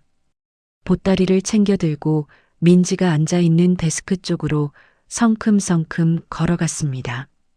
망설임이라고는 한 톨도 없는 걸음이었습니다. 관절염 무릎이 뚝뚝 소리를 냈지만 지금은 아픈 것도 모르겠었습니다. 머릿속에 11자리 번호만이 선명하게 박혀 있었습니다. 보안 요원들이 다시 움직이려 했지만 내 눈빛에서 무언가를 읽었는지 선뜻 나서지 못하고 주춤거렸습니다. 민지가 제 얼굴에서 뭔가 달라진 것을 느꼈는지 벌떡 일어섰습니다. 두 팔을 벌려 데스크 앞을 막아서며 목이 찢어져라 외쳤습니다. 어머, 저리 가요. 이거 만지지 마세요. 하지만 저를 막기에는 역부족이었습니다.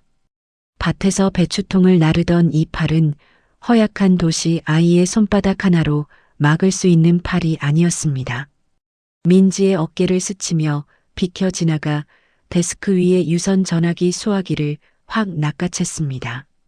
묵직한 수화기가 손안에 들어오는 순간 심장이 거세게 뛰기 시작했습니다. 동시에 머릿속은 놀라울 만큼 차갑고 맑았습니다. 감정이 아니라 판단으로 움직이고 있었습니다. 25년간 수천억 원의 사업을 이끌어온 회장의 감각이 온몸에서 깨어나고 있었습니다. 태경이 팔짱을 낀 채 코웃음을 치며 한 발짝 다가왔습니다. 여유로운 미소를 억지로 짓고 있었지만 눈가가 미세하게 떨리는 것이 보였습니다. 불안한 것입니다. 하지만 그 불안을 인정하지 않으려고 허세를 부리고 있었습니다. 어디 경찰에라도 신고하시게? 맘대로 해봐요. 우리 호텔 법무팀이 얼마나 무서운지 한번 맛 좀 보시지. 저는 대답하지 않았습니다.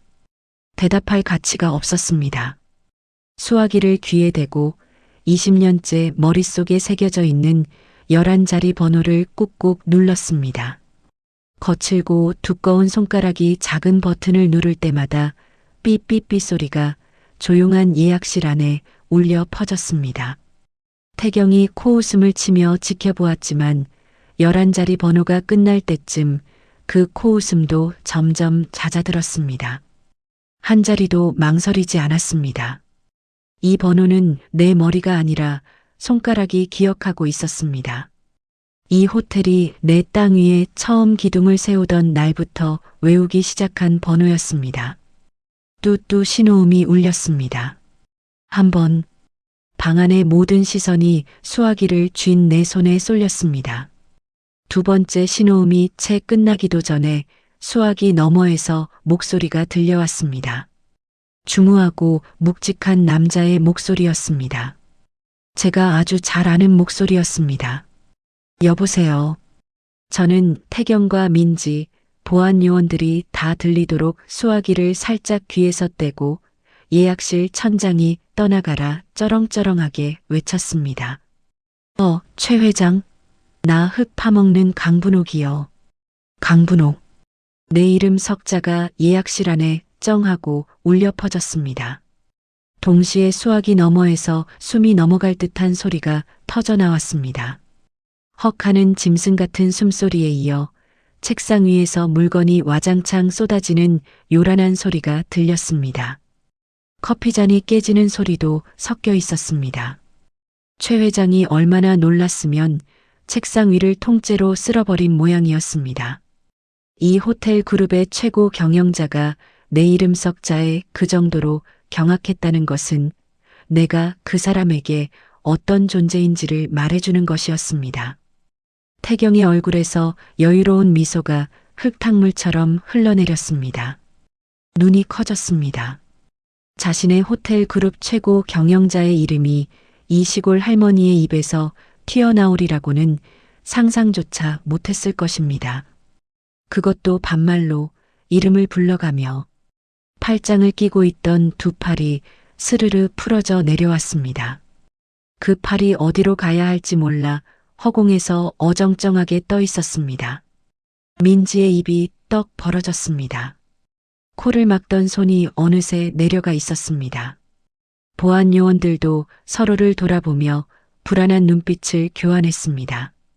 방금 전까지 나를 끌어내려 하던 보안 요원 한 명이 슬그머니 뒷짐을 지며 한 걸음 물러섰습니다.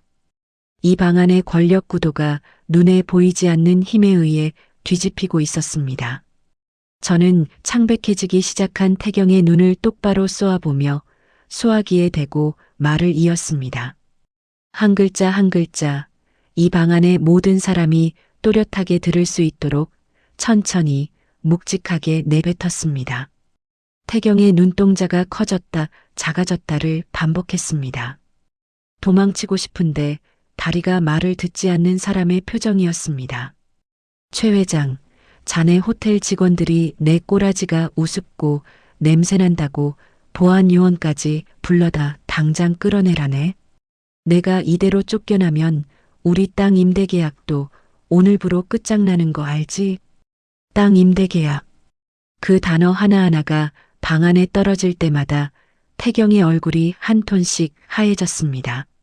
아직 정확한 사정은 모르겠지만 본능적으로 무언가 엄청난 일이 벌어지고 있다는 것을 감지한 얼굴이었습니다. 입술이 파르르 떨리고 있었습니다. 아까 나를 향해 삿대질하던 그 손가락은 지금 양복바지 옆구리를 꽉 움켜쥐고 있었습니다. 수화기 너머에서 최 회장의 목소리가 쏟아져 나왔습니다. 다급하다 못해 공포에 질린 비명 같은 목소리였습니다.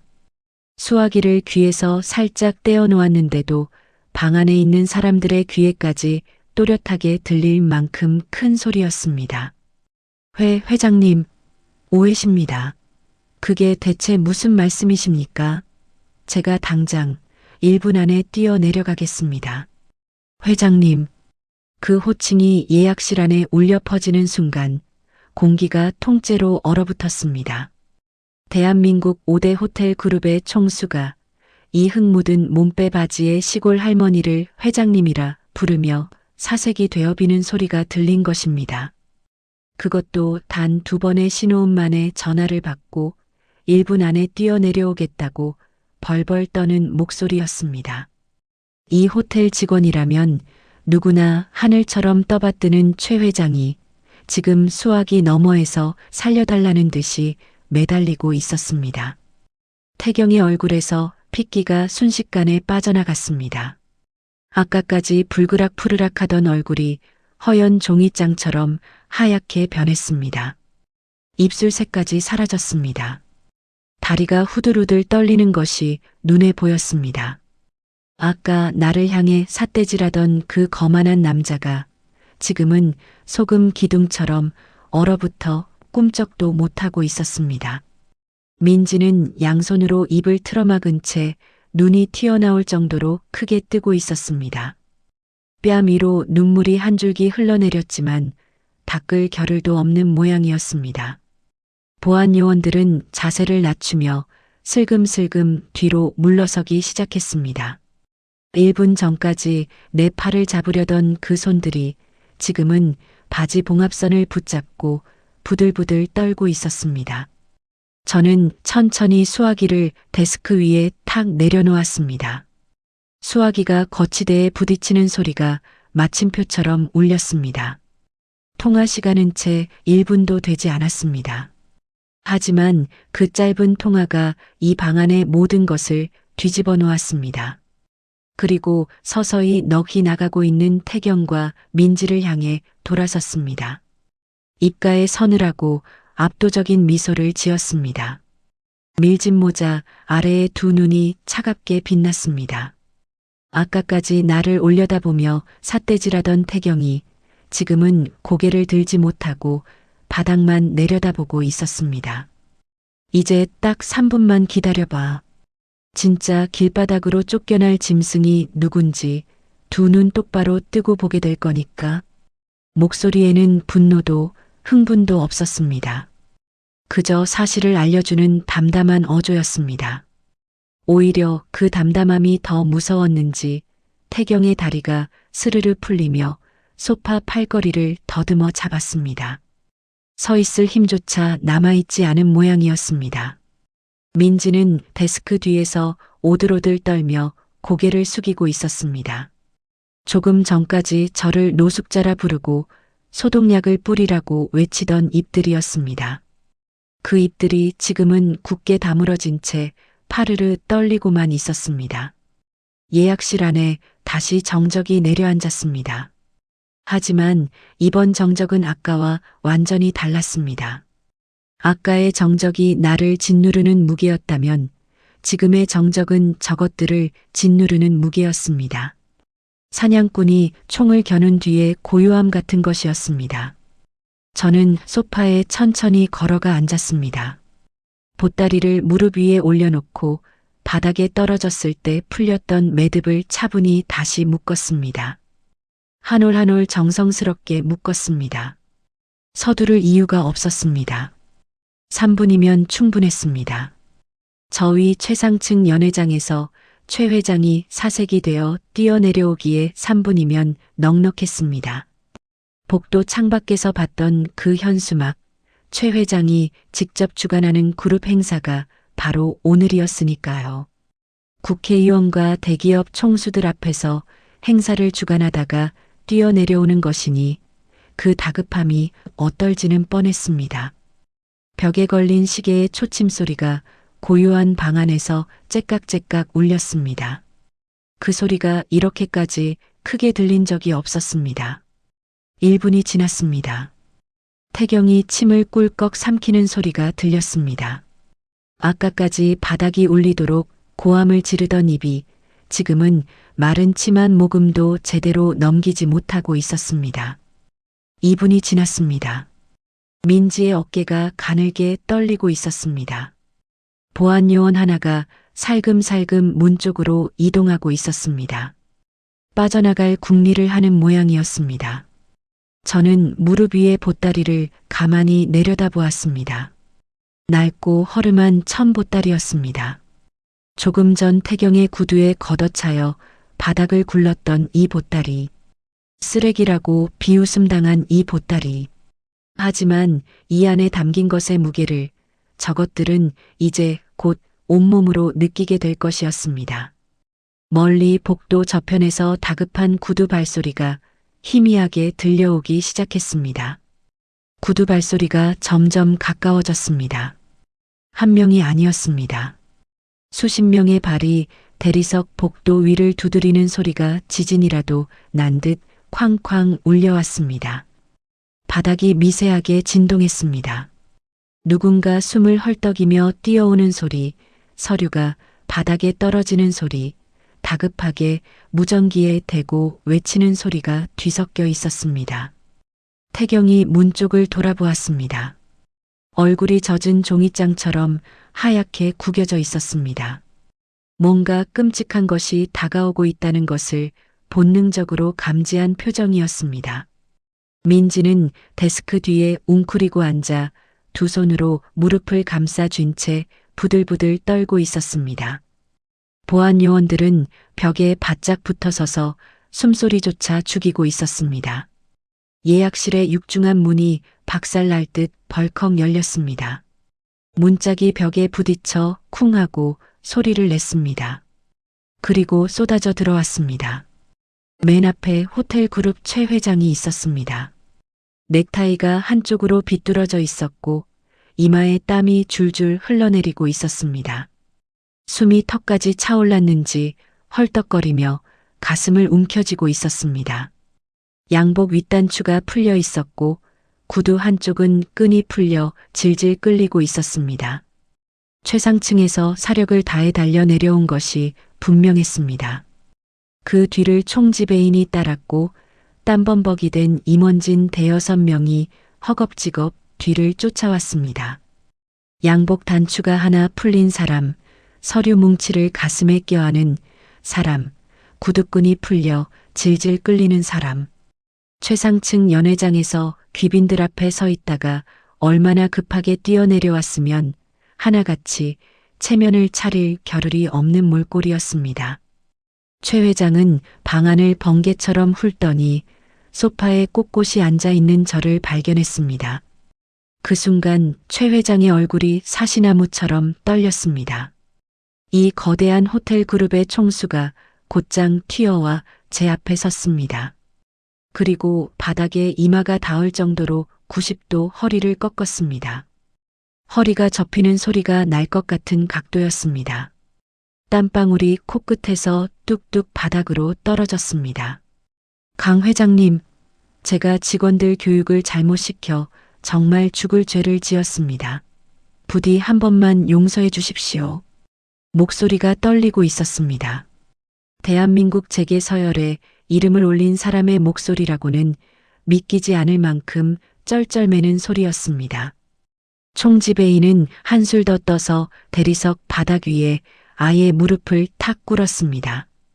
양복 무릎이 바닥에 부딪히는 둔탁한 소리가 났습니다. 두 손을 비비며 고개를 조아렸습니다. 회장님, 저희가 만번 죽어 마땅합니다. 제 목을 내놓겠습니다. 그 광경을 보는 태경과 민지의 얼굴은 차마 글로 옮기기 어려울 만큼 처참하게 일그러져 있었습니다. 자기들의 그룹 최고 경영자가 시골 할머니 앞에서 허리를 꺾고 총지배인이 바닥에 무릎을 꿇는 광경은 현실이 아닌 것처럼 보였을 것입니다. 꿈이길 바라는 표정이었습니다. 하지만 꿈이 아니었습니다. 태경은 입을 쩍 벌린 채 석상처럼 굳어 있었습니다. 눈알이 빠질 듯 크게 뜬 눈동자가 미세하게 흔들리고 있었습니다. 뇌가 눈앞의 장면을 받아들이지 못하고 있는 것이었습니다. 5분 전까지 쓰레기 보따리라고 비웃고 소독약을 뿌리라고 외치던 상대가 자기 회사의 최고 경영자가 바닥에 엎드리는 사람이라는 현실을 감당할 수 없었을 것입니다. 그때 태경이 떨리는 목소리로 더듬거리며 입을 열었습니다. 제 정체를 아직도 파악하지 못한 채 최 회장의 뒤통수를 향해 물었습니다. 이미 떨리는 목소리 자체가 답을 예감하고 있는 듯 했습니다. 회장님, 이 냄새나는 노숙자 할머니가 대체 누군데 이러십니까? 노숙자. 이 상황에서도 그 단어가 태경의 입에서 나왔습니다. 끝까지 사람을 겉으로만 보는 인간이었습니다. 그 단어가 태경의 입에서 나오기가 무섭게 최 회장이 불같이 몸을 돌렸습니다. 눈에 불이 붙어 있었습니다. 당장이라도 태경의 뺨을 후려칠 듯 오른손을 번쩍 치켜들었습니다. 임원진들도 일제히 태경을 향해 살기 어린 눈을 쏘았습니다. 태경이 반사적으로 고개를 움츠리며 두 팔로 얼굴을 감쌌습니다. 노숙자? 내 놈의 썩은 눈가래는 이 호텔이 세워진 부지의 70%를 소유하신 진짜 주인이자 우리 그룹 최대의 은인이신 강분옥 회장님이 노숙자로 보이냐? 최 회장의 고함이 예약실 벽을 때렸습니다. 임원진들 사이에서도 웅성거리는 소리가 터져나왔습니다. 강분옥 회장. 그 이름을 모르는 사람이 이 호텔에 한 명도 없었을 것입니다. 이 땅의 주인이자 매년 수백억 원어치의 농수산물을 독점 공급하는 최대 거래처의 수장이자 이 호텔이 존재할 수 있는 근본 그 자체였으니까요. 호텔 부지의 진짜 주인. 그 청천벽력 같은 말이 떨어지는 순간 태경의 두 다리에서 힘이 완전히 빠졌습니다. 무릎이 앞으로 꺾이며 그 자리에 털썩 주저앉았습니다. 양복 무릎이 바닥에 부딪히며 둔탁한 소리가 났습니다. 바닥에 주저앉은 태경의 입에서 하는 신음 같은 소리가 새어나왔습니다. 눈동자의 초점이 흐려져 있었습니다. 영혼이 빠져나간 것 같은 얼굴이었습니다. 사태를 비로소 파악한 민지는 양손으로 얼굴을 감싸쥐더니 데스크 뒤에서 오열하기 시작했습니다. 어깨가 들썩들썩 흔들렸습니다. 자기가 노숙자라 불렀던, 냄새난다고 코를 막았던, 마을회관이나 가라고 쫓아냈던 그 시골 할머니가 이 호텔을 통째로 쥐고 있는 진짜 주인이었다는 사실을 뒤늦게 깨달은 것입니다. 저는 벌벌 떠는 최 회장을 차갑게 내려다보며 입을 열었습니다. 목소리에서 온기가 완전히 빠져 있었습니다. 최 회장, 겉모습만 보고 사람을 쓰레기 취급하는 저런 못된 것들한테 내 소중한 땅을 계속 맡길 순 없지. 당장 내년 임대차 계약 갱신은 전면 백지화합시다. 그 한마디에 최 회장과 총지배인의 얼굴이 사색이 되었습니다. 임대 계약이 끊기면 이 호텔은 문을 닫아야 합니다. 수천 명의 직원이 일자리를 잃고 수천억 원의 투자금이 공중에 뜹니다. 이 호텔뿐만이 아닙니다. 이 땅 위에 들어선 상가와 편의시설, 주차 빌딩까지 전부 내 땅입니다. 최 회장이 얼마나 다급했으면 대리석 바닥 위에 무릎을 탁 꿇었습니다. 아까 총지배인이 꿇었던 그 자리에 나란히 무릎을 꿇은 것이었습니다. 대한민국 재계의 거물 두 사람이 흙 묻은 몸빼 바지의 할머니 앞에 나란히 무릎을 꿇고 있는 광경이었습니다. 손발이 닳도록 싹싹 빌며 당장 태경과 민지를 이 호텔은 물론 업계 전체에서 영구 퇴출시켜버리겠다고 피를 토하듯 맹세했습니다. 다시는 이런 일이 없도록 전 직원 교육을 새로 시키겠다며 이마를 바닥에 찌을 기세로 절을 했습니다. 저는 바닥에 주저앉아 덜덜 떠는 태경에게 시선을 옮겼습니다.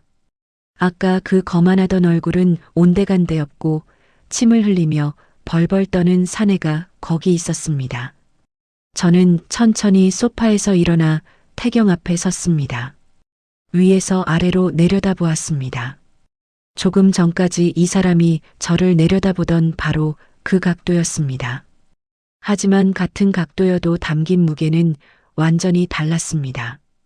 이 사람의 내려다봄은 경멸이었지만 내 내려다봄은 연민에 가까웠습니다. 이 얄팍한 인간이 가엾기조차 했습니다.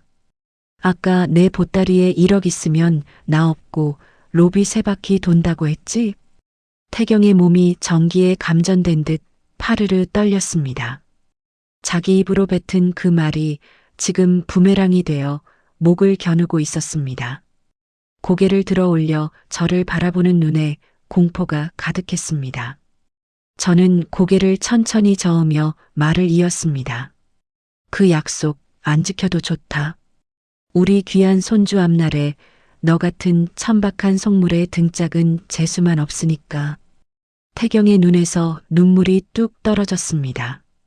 후회인지 수치인지 공포인지 분간이 되지 않는 눈물이었습니다. 아까까지 허리를 고추 세우고 삿대질하던 그 거만한 사내가 지금은 바닥에 주저앉아 눈물을 흘리고 있었습니다. 사람의 진짜 크기란 이렇게 순식간에 드러나는 것이었습니다. 최 회장이 손짓을 하자 아까 나를 끌어내려 했던 바로 그 보안 요원들이 다가왔습니다. 하지만 이번에 그들이 잡은 것은 내 팔이 아니었습니다. 태경과 민지의 양팔이었습니다. 개인 짐을 챙길 시간도 주어지지 않았습니다.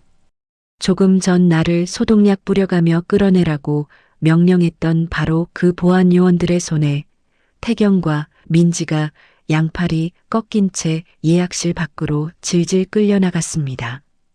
세상이 뒤집어지는 데 걸린 시간은 채 10분이 되지 않았습니다. 민지가 끌려가면서 제 쪽을 돌아보았습니다. 눈물 범벅이 된 얼굴로 무언가 말하려 했지만 입만 벌어질 뿐 소리가 나오지 않았습니다. 아까 저에게 냄새난다고 코를 막던 그 손이 지금은 보안 요원의 소나기에 꼼짝없이 잡혀 있었습니다. 태경은 고개를 들지 못한 채 끌려갔습니다. 턱이 가슴에 파묻혀 있었습니다. 구두 뒷굽이 카펫 위에 2줄의 자국을 남기며 복도 저편으로 사라졌습니다. 아까 저를 끌어내려 했을 때와 똑같은 복도였습니다.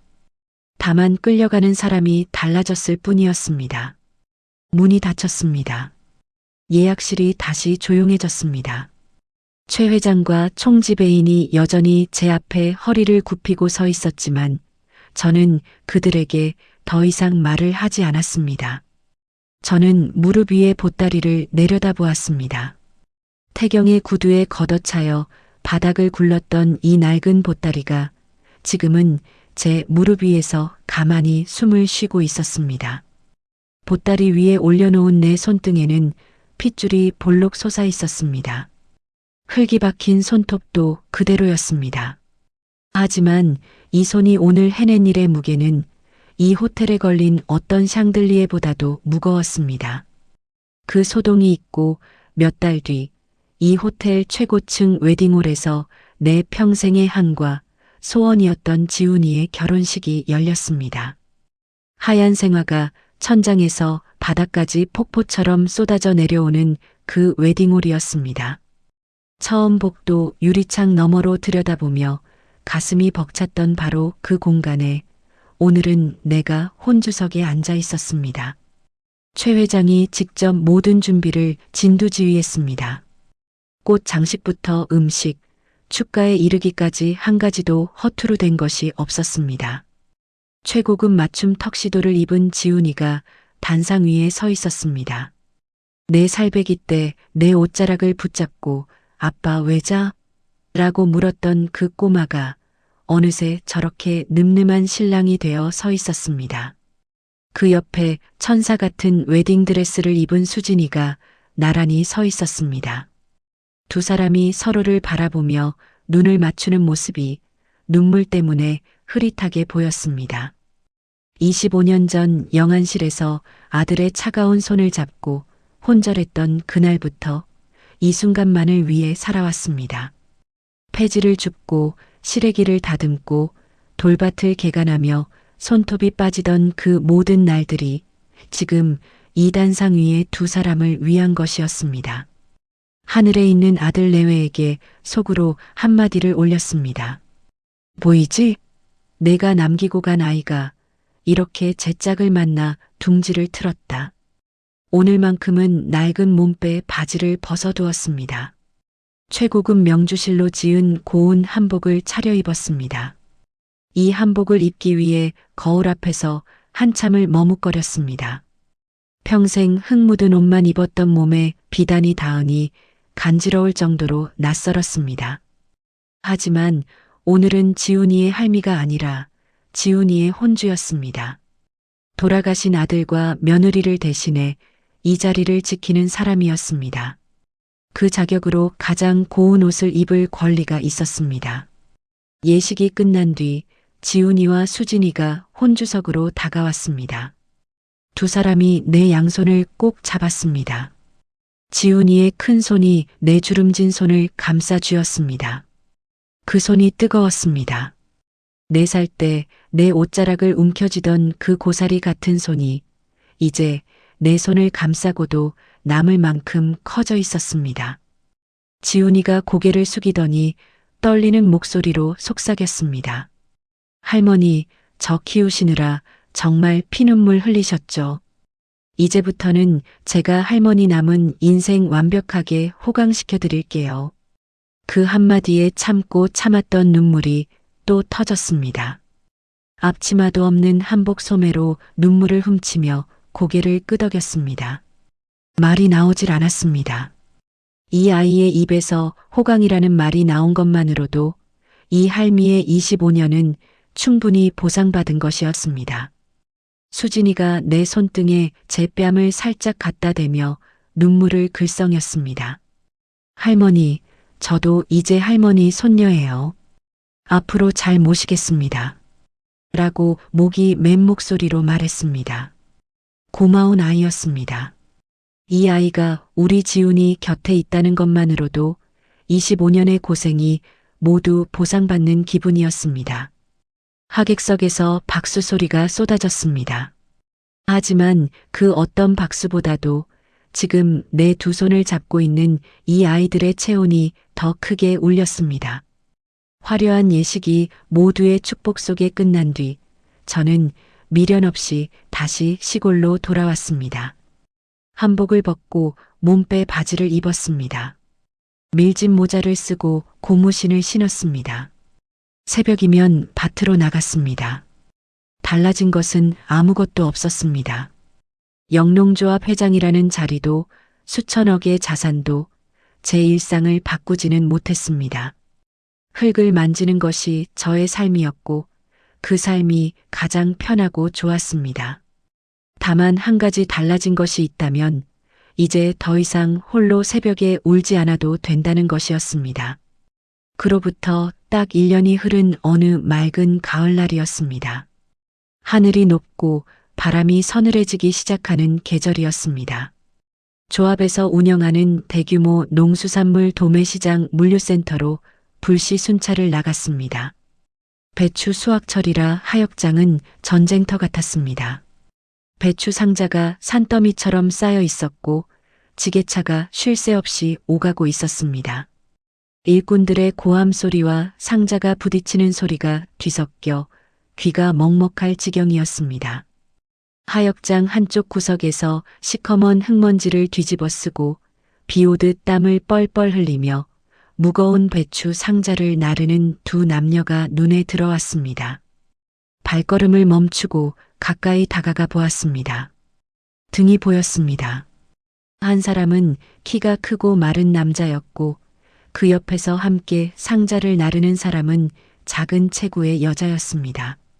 두 사람이 상자를 내려놓으며 돌아서는 순간 저는 그 자리에 우뚝 멈춰 섰습니다. 태경과 민지였습니다. 1년 전 명품 양복에 번쩍이는 시계를 차고 나를 노숙자라 불렀던 태경이었습니다. 새빨간 립스틱에 알록달록한 손톱으로 내 코앞에서 냄새난다고 코를 막던 민지였습니다. 두 사람의 모습은 완전히 달라져 있었습니다. 태경의 얼굴은 햇볕에 그을려 까맣게 타 있었고 한때 날카롭게 빗어 넘기던 머리칼은 땀에 젖어 이마에 들러붙어 있었습니다. 번쩍이던 시계는 사라지고 손목에는 작업용 장갑의 자국만 남아 있었습니다. 민지의 손톱에는 색칠은커녕 때가 끼어 있었고 운동화는 닳아 밑창이 벌어져 있었습니다. 업계에서 영구 퇴출당한 뒤 어디서도 받아주지 않아 결국 막노동판과 시장 바닥을 전전하게 된 것이었습니다. 삶의 가장 밑바닥까지 떨어진 두 사람이었습니다. 태경이 무거운 배추 상자를 나르다 발이 꼬여 바닥에 엎어졌습니다. 무릎이 까지며 작업복에 피가 배었습니다. 하지만 태경은 누구 하나 탓하지 않았습니다. 욕설 한마디 하지 않았습니다. 1년 전에 그 사람이었다면 직원에게 불같이 화를 내며 삿대질을 했을 것입니다. 하지만 지금의 태경은 달랐습니다. 입술을 꽉 깨물며 묵묵히 다시 일어나 배추 상자를 짊어졌습니다. 민지가 다가와 태경의 무릎에 묻은 흙을 손으로 조심조심 털어주었습니다. 두 사람 사이에 말은 없었지만 서로를 챙기는 손길에 진심이 담겨 있었습니다. 같은 바닥을 경험한 사람끼리만 나눌 수 있는 손길이었습니다. 1년 전 그 콧대 높고 천박했던 거만함은 완전히 사라지고 삶의 가장 밑바닥에서 비로소 정직한 땀의 무게와 가치를 뼈저리게 배우고 있는 모습이었습니다. 저는 그 모습을 한참 지켜보았습니다. 저것이면 됐다 싶었습니다. 저는 조용히 두 사람의 뒤로 다가갔습니다. 굳은 살이 박인 억센 손으로 태경의 땀에 젖은 굽은 등짝을 툭 쳤습니다. 조금 전 넘어지면서 까진 무릎이 눈에 들어왔습니다. 옛날의 나와 같은 무릎이었습니다. 돌밭을 개간하다 까지고 폐지를 줍다 까지고 배추를 나르다 까지던 그 무릎과 같은 무릎이었습니다. 등 좀 펴고 저. 허리 굽혀서 상자 들면 디스크와. 태경이 깜짝 놀라 돌아보았습니다. 저를 알아보는데 1초도 걸리지 않았습니다. 얼굴이 사색이 되더니 그 자리에서 철퍼덕 무릎을 꿇었습니다. 까진 무릎이 흙바닥에 닿으며 피가 번졌지만 아픈 줄도 모르는 것 같았습니다. 민지도 옆에서 덩달아 무릎을 꿇으며 굵은 눈물을 뚝뚝 흘렸습니다. 회장님, 그땐 제가 미쳤었습니다. 정말 죄송했습니다. 태경의 목소리가 갈라졌습니다. 코와 입에서 콧물과 눈물이 뒤섞여 흘러내렸습니다. 민지는 아예 바닥에 이마를 박으며 소리 없이 울었습니다. 어깨가 들썩들썩 흔들렸습니다. 저는 무릎 꿇고 오열하는 두 사람의 어깨를 가만히 토닥였습니다.